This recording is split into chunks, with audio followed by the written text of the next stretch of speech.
সংকট মোকাবিলায় সস্তা ঋণের খোঁজে অন্তর্বর্তী সরকার, সঠিক ব্যবহার নিশ্চিতের পরামর্শ বিশ্লেষকদের। রাঘব বোয়ালদের বিরুদ্ধে কঠোর হওয়ার ইঙ্গিত সালেহ উদ্দিনের, আরও কিছুটা সময় চাইলেন বাজার নিয়ন্ত্রণে। ফার্স্ট সিকিউরিটি ইসলামী ব্যাংক পিএলসি বিজনেস 24-এ স্বাগত। আপনাদের সাথে আছি মামুন উর রশিদ। নিরবচ্ছিন্ন আমদানি রপ্তানি ও রিজার্ভের পতন ঠেকাতে বিভিন্ন উৎসের কাছে সহজ ঋণের খোঁজে অন্তর্বর্তী সরকার। এর মধ্যে বিশ্বব্যাংক ও আইএমএফ এর কাছে চাওয়া হয়েছে $4 বিলিয়ন।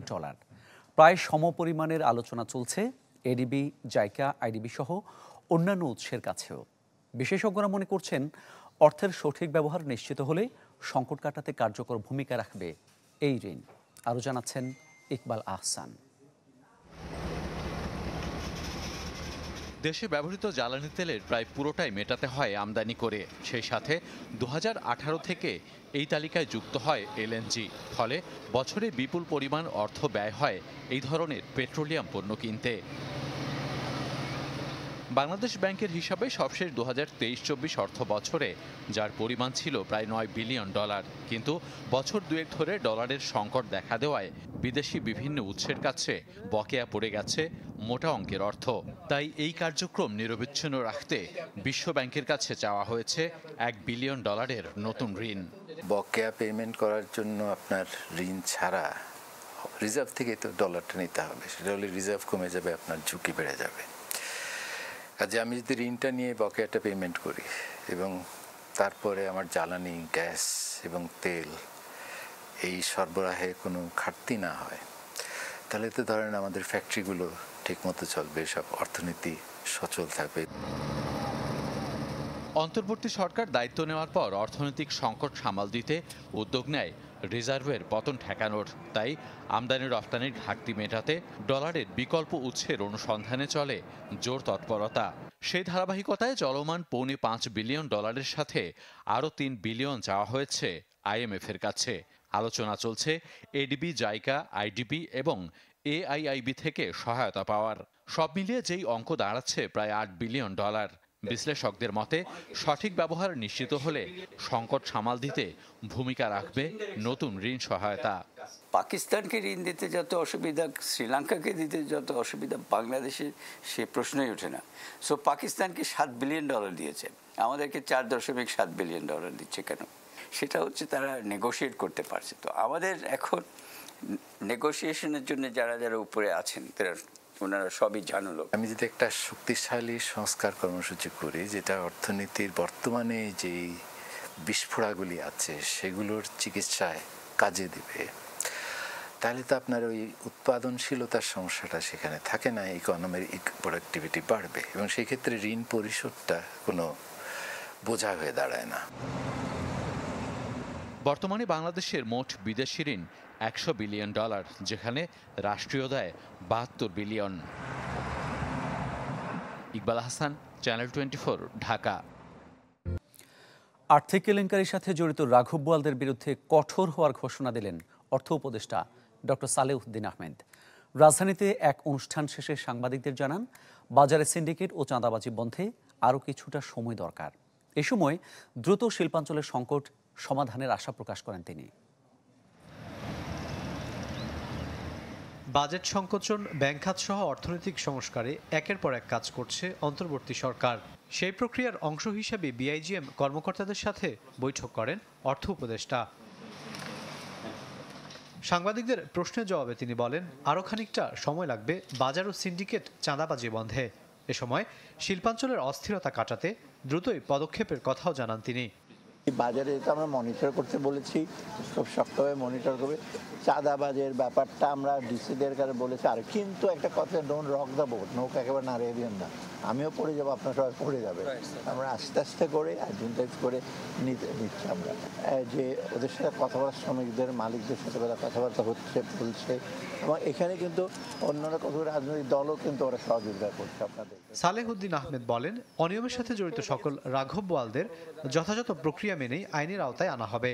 এগুলো ইনভেস্টিগেশন হবে, বিভিন্ন এজেন্সি ইনভেস্টিগেট করবে, তারপরে তদন্ত করার পর আলটিমেটলি এটা তো আপনার, যদি আপনার কোনো তদন্ত হিসেবে পায় তো চার্জ দেবে, কোর্টে যাবে, এটা হবে দ্রুত। কালো টাকা সাদা করার ব্যাপারে আর একদম কিছু না, এখন সরাসরি এনবিআর তাদের ব্যবস্থা দেবে, যাদের অপদৃশ্যতা আছে তাদেরকে দেবে। প্রয়োজনীয় সংস্কারের জন্য সরকারকে সময় দেওয়ার আহ্বান জানান ডক্টর সালেহুদ্দিন আহমেদ। রাকিব আল জাবেদ, চ্যানেল 24, ঢাকা। বাজারে আবারও বাড়ছে চালের দাম, সেই সাথে অস্বস্তি বেড়েছে মুরগি ও ডিমের দরে। ক্রেতারা বলছেন, রাজনৈতিক প্রেক্ষাপট বদলালেও বাজারে রয়ে গেছে পুরনো সংকট। একদিকে উচ্চ মূল্যস্ফীতি, অন্যদিকে ত্রুটিপূর্ণ ব্যবস্থাপনা, এই দুয়ে মিলে দীর্ঘদিন ধরে অস্থিতিশীল নিত্যপণ্যের বাজার। এরই মাঝে নানা কৌশলে টিকে থাকার লড়াইয়ে স্বল্প আয়ের মানুষ। 4 সদস্যের পরিবার নিয়ে ঢাকায় থাকেন বেসরকারি চাকরিজীবী নাজির আলম। কারওয়ান বাজারে এসেছেন গৃহস্থালী নিত্যপণ্য কিনতে, কিন্তু চালের দাম বাড়ায় টান পড়েছে তার বাজেটে। কিছুটা হিসাব করে কিনলেন মুদিপণ্য। বেতন দেওয়া যেতেছে 1 টাকা 2 টাকা 3 টাকা এরকম ভাবে বাড়ে, আর জিনিসপত্রের দাম বাড়তেছে 2 টাকা 4 টাকা 6 টাকা এভাবে। মানে জিনিসপত্রের দাম হু হু করে বাড়ছে, কিন্তু আমাদের বেতন তো আর সেভাবে বাড়তেছে না, যার জন্য আমাদের সংসার চালাতে একটু বেগ পেতে হয়েছে। সপ্তাহ ব্যবধানে খুচরা পর্যায়ে মোটা ও মাঝারি চালের দাম বেড়েছে অন্তত 2 টাকা।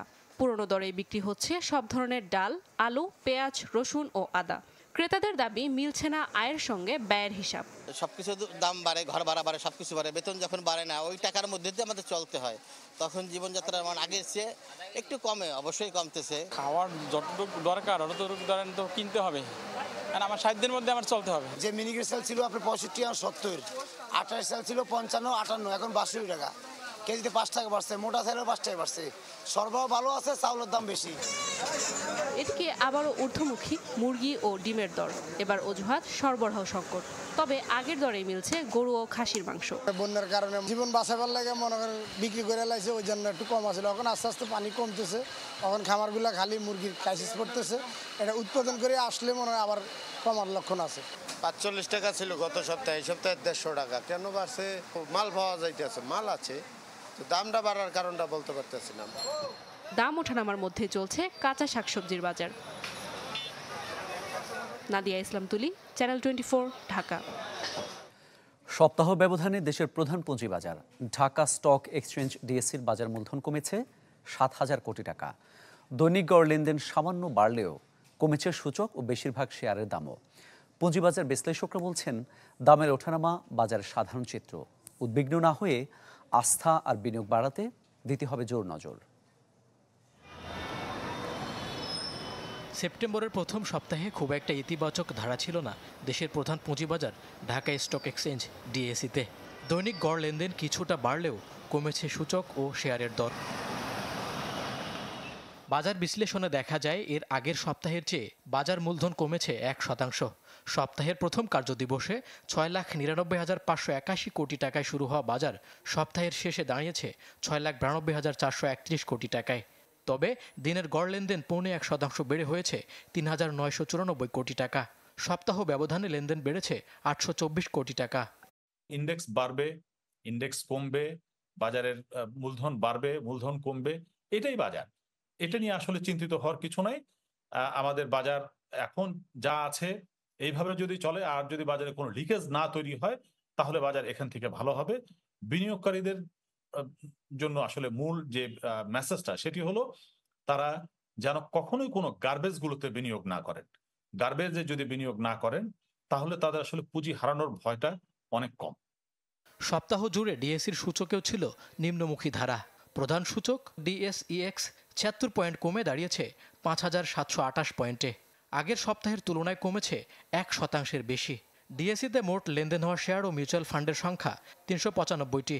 দাম বেড়েছে 76টির, কমেছে 311টির, আর অপরিবর্তিত ছিল 8টি কোম্পানির শেয়ারের দর। শুধুমাত্র যে আমাদের ইন্টারনাল কারণ তাই না, এক্সটার্নাল কিছু কারণেও বাজার তার কনফিডেন্স হারাচ্ছিল।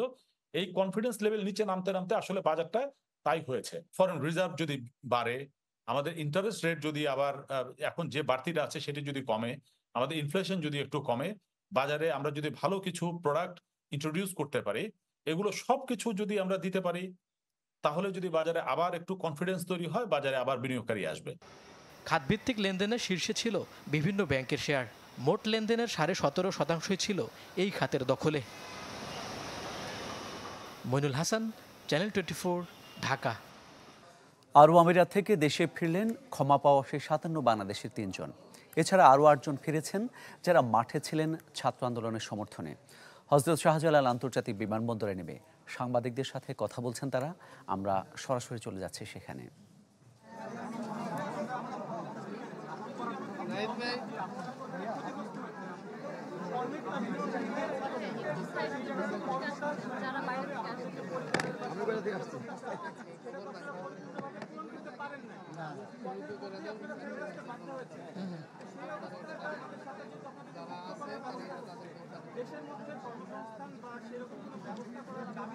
ওইটা আমি আস্তে আস্তে বলতে চাচ্ছিলাম, তাহলে ওইদিকে চলে যাই। বিষয় হচ্ছে, প্রথম কথা যদি বলতে হয়, যেহেতু আমাদের প্রবাসীদের কর্মসংস্থান ওইখানেই ছিল, অনেকগুলো স্বপ্ন নিয়ে প্রবাসীরা কিন্তু এই দেশ ছেড়ে যায়। দেশের মানুষের স্বপ্ন, পরিবারের স্বপ্ন, নিজেরও স্বপ্ন থাকে। তো ওইখানে যাওয়ার পর যেহেতু আন্দোলনে জড়িয়ে পড়েছি এবং ওই দেশের কানুন ভঙ্গ করার কারণে আমাদেরকে ওইখান থেকে দেশে পাঠিয়ে দেওয়া হয়। তো সবাই কেউ কম ক্ষতিগ্রস্ত হয়েছে, কেউ বেশি ক্ষতিগ্রস্ত হয়েছে, কারো বেশি গিয়েছে, কারো কম গিয়েছে। তো আমি সবার পক্ষ থেকে বলতে চাই, এখানে শুধু 57 জনকে কেউ আলাদা করবেন না, ঠিক আছে? আমাকে কে কি বলেছে আমি সেটা ভুলে যেতে চাই। আল্লাহ ওদেরকেও মাফ করে দেখ, আমাকেও মাফ করে দেখ। আমার সম্পর্কে অনেকে জানছে যে পরবর্তী লোকেরা আমার উপর বা আগের কিছু লোক আমার উপর আমাকে হুমকি দামকি দিয়েছিল। তো ওরা হুমকি দামকি দেওয়ার একটা কারণও আছে, যেহেতু তারা ক্ষতিগ্রস্ত হয়েছে, কিন্তু তারা কেউ ভিন্ন দলের কিনা আমি জানি না। তো আমি চাই এদেরকে আলাদা করা না হোক, শুরু থেকে শেষ পর্যন্ত সবগুলা মানুষকে, যারা যতটুকু ক্ষতিগ্রস্ত হয়েছে, যদি দেশের সরকারকে বলতে যাই, যতটুকু শুনেছি উনি নতুন আসছে, এর মধ্যে অনেক সমস্যার পর সমস্যা ফেস করতে হচ্ছে। তো ওনার জন্য এটা অনেক টাফ হচ্ছে আমি মনে করি। তো শুধু আমি ওনাকে বলবো না, আমি বলবো দেশের মানুষ এবং উনি মিলে যারা ক্ষতিগ্রস্ত হয়েছে, ঠিক আছে? আন্তর্জাতিক বাণিজ্যে ইউয়ানের ব্যবহার বাড়াচ্ছে চীন। স্টেট অ্যাডমিনিস্ট্রেশন অব ফরেন এক্সচেঞ্জের তথ্য মতে গেল মাসে দেশটির আন্তর্জাতিক লেনদেনে 53% হয়েছে তাদের নিজস্ব মুদ্রায়। 2021 সালের একই মাসে যার পরিমাণ ছিল 40%। আন্তর্জাতিক পেমেন্ট নেটওয়ার্ক সুইফটের সবশেষ তথ্য অনুযায়ী ডলার, ইউরো ও ব্রিটিশ পাউন্ডের পর বিশ্বব্যাপী প্রায় 5% লেনদেন হয় ইউয়ানে। এই ছিল ফার্স্ট সিকিউরিটি ইসলামী ব্যাংক পিএলসি বিজনেস 24 আয়োজন। সাথে থাকার জন্য সবাইকে ধন্যবাদ।